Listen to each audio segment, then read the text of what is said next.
Welcome to Accelerate My Practice. So glad you could join me here today. Today I wanted to join you from New York City, the background and all that good stuff, because, I wanted to talk about politics, because it's a hot topic. In fact, it's one that I got a request to address, because apparently what happened, at least in one office, and I'd be willing to bet it's happened in almost every office, some patient baited an employee in an office into a political conversation that got weird. How do you stay out of the mess of getting into a debate, whether it's with employees, each other, team members, or with patients? Because sometimes this stuff can go quickly very, very sideways if we don't agree. And sadly, in this day and age, for some reason, we've gotten to this point where we aren't allowed to have differing opinions without thinking you're a complete idiot, and you thinking I'm a complete idiot, and us wanting to kill each other and go start riots in the street, burn things down, tip cars over, and be all kinds of insanity. So everybody's nuts, I guess, is what I'm saying. So what I want to contemplate here is how can we, as much as I don't like to say be politically correct, because I like to be a little bit wild and crazy, how can we be politically correct so it doesn't affect our business? And the ultimate answer is to ask questions. So if you get somebody who's calling you up going, hey, what do you think about this? Instead of offering the opinion that might be the opposite of them, just go, hey, tell me more. What do you think? Or just avoid altogether, change the topic and start talking about something clinical. Like, hey, man, you keep bringing Trump up, I'm going to give you a shot right in the face. With a needle. I'm just kidding. So I think you can diffuse with a lot of humor. I think you can avoid it if you want. And I think if for some reason you get someone who's really, really persistent, just let them talk. Now, I suggest let them talk if it's not going to drive you nuts and get you all fired up and have you wanting to poke them in the eyeball with a scaler. Because if by chance they're offering some opinion that you think is absolutely crazy and it's going to get you fired up and excitable, then that's not going to work well either. So if you're someone who just finds this stuff humorous like I do, and people want to be wild and crazy and have strong opinions, let them rant, because it's kind of funny to listen to a lunatic talk. I find it entertaining to hear what crazy people have to say. So in my case, I just start asking questions like, hey, tell me more about that. Tell me about this, tell me about that. And then, of course, I like to poke the bear a little bit, so then I'll interject without offering an opinion at all. Probably wouldn't suggest that, but I think you can have some fun with it, I guess is what I'm saying. And more importantly, you might learn something new. Heaven forbid if we hear somebody who has an opposing opinion and we actually approach it with an open mind to go, hey, maybe I can learn something here. Maybe there's something to a crazy person. One of the pieces that I often talk about is, when someone's in a crazy state, in their mind, what they're saying is absolutely logical. Imagine the person who gets in a fight with their spouse and calls up their best friend and says, we just had a really bad fight and I'm thinking about leaving the person, or I'm thinking about killing them. And their friend is like, are you insane? What? Did you really just say that? And they start asking questions. And questions, of course, are how we derail thought patterns. So it gives us the ability to stop it. Now, when that person said it, they actually thought this was sane. I actually thought at one point in my marriage, it was totally sane to keep my kids, to push my wife out of a moving car. Of course, it wasn't sane at all.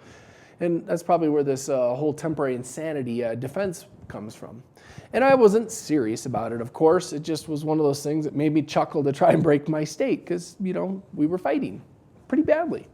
So I guess the point I'm trying to make is whenever somebody has an insane thought, and we've all had them, right? As I'm sitting here talking about it, we've all had an insane thought. You all are thinking about one right now, and you're looking at yourself laughing going, yeah, I can't believe I actually thought that. That was ridiculous, whatever it might have been.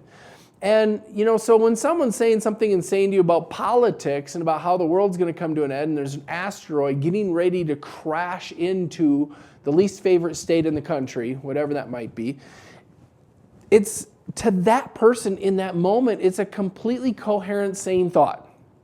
Hard as it is to believe. Now, they might look backwards like you are right now going, yeah, that was ridiculous. And through the paradigm of history, come to the conclusion that, whoever their least favorite politician is, or favorite politician, depending on which side you're at, was a bad decision. We've all made those bad decisions. How many? 50% of Americans have been divorced. Now think about this. At one point, you told that person you loved them. You went out and bought a ring. You received a ring. You thought that person was amazing. You met him and you went, oh my Lord, I love you so much. Let's have children together. And then you divorced each other and now you think they're nuts. Kind of a good example of how, through the paradigm of history, we might change our opinions. So my point is understand that just because somebody has an impression about something doesn't mean they're smart, right, or otherwise.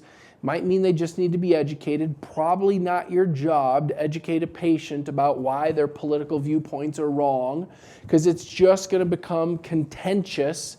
And quite frankly, most often when you try and argue with somebody, rarely do you have influence. You know, the biggest thing, if you do want to try and change their opinion, is if you judge somebody, you have no ability to influence them. None. And think about that for a moment if you don't believe me. Think about the last time that someone was coming to you going, are you nuts? You're gonna do what? And the way they came to you saying, are you nuts? You were feeling very, very judged, and immediately you just wrote them off and you didn't listen to anything else they said. So bear that in mind if you're having a conversation with a political lunatic, that if you judge them, you lose the ability to influence them. If by contrast you sit there going, hey, I'm really curious about that, tell me more, and take the approach of, no, seriously, I would like to understand your stance more, crazy person. Don't say the crazy person part, though. I would love to understand your stance a bit more. It'll give you the ability to actually have influence, not by offering the opposite opinion, but by asking questions. So again, not that I'm suggesting we get into the debate to try and educate the person. If you want to do that, ask them out to coffee outside of the office so you can punch them in the nose and change their opinion. But otherwise, you know, maybe learn something or maybe just avoid the topic altogether. Use it, diffuse with humor and go, yeah, I can't believe this, blah, blah, blah, whatever the crazy thing is. And you can side with them if you want to sidestep it, because the minute you agree with them, are they going to have a debate with you anymore? No, you can't fight with someone you agree with. That's one of the beauties of life. So if you want out of it quick, just go, yeah, you're right. Totally agree with you there. And the odds are the conversation will end and you can start talking about dentistry. The reality is when we're seeing a patient and we're in the dental chair, we're working on them, regardless of, you know, if it's a hygiene or restorative, we should be talking about dentistry anyway. We probably shouldn't be talking about vacations and fun trips and politics and any of this other stuff. So I would just suggest that probably the best course of action is to exit the conversation and bring it back into dentistry. And if they say, hey, how come you don't want to talk about this? Look at them and go, hey, it's my job to take care of your health. And while you're here, I want to make sure I'm focused on your health. You can be focused on whatever you want, but my job is to be focused on your health to make sure I deliver improved health for you. And as such, I'd personally like to talk about your health because, man, I see some stuff in there and it's kind of freaking me out. And I think you can absolutely dodge all these conversations and not have to have them. Unless you like to poke the bear. Poking the bear is kind of fun. I like to do it. So if you come to me with a political conversation, expect I'll probably spar with you just for entertainment reasons, not because I think you're wrong or right. You'll probably never know if I think you're wrong or right. I just like to hear what other people have to say. I'd love to be curious. But I think the right and the best answer is dodge it, avoid it, and move on with life and get back to focusing on dentistry. So I hope you found this helpful. If you haven't, please shoot me an email and give me a scenario so I can address it specifically with you. Or, you know, if there's further questions or I missed the boat on this topic for the people who requested it, let me know how I can be of service and how our coaching team can be of service. And if you got something, shoot an email over to your coach, chat with them about it. But I think, generally speaking, probably politics and religion, two topics we probably shouldn't talk about in our offices too terribly much, which is kind of sad because it's just a sad world we can't learn from each other. But as a general rule, and probably non-X-rated jokes, 3 topics. We should avoid them all. So, Doug, pay attention, dude. X-rated jokes. Just kidding, man. I just wanted to see if he was going to listen to this show. Hey, I appreciate all your time today. I hope you guys got a lot out of this. Otherwise, I expect to see you next week, Monday, 8 o'clock Mountain, 10 o'clock on the East Coast. Until then, have a wonderful day. We'll talk to you later.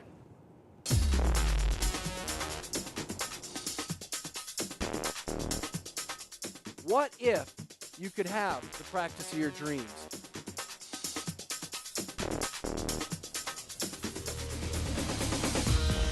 What's holding you back?